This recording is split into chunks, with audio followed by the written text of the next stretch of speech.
So we add the refrigerant to the system,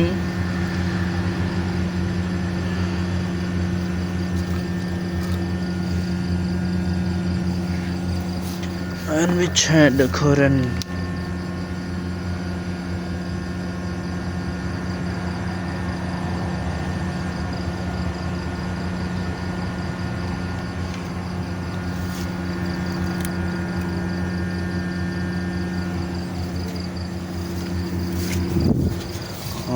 The air conditioner, we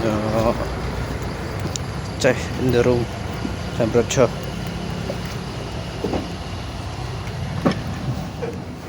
Okay.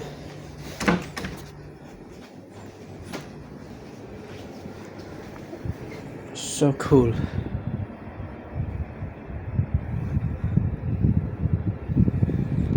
Thank you so much.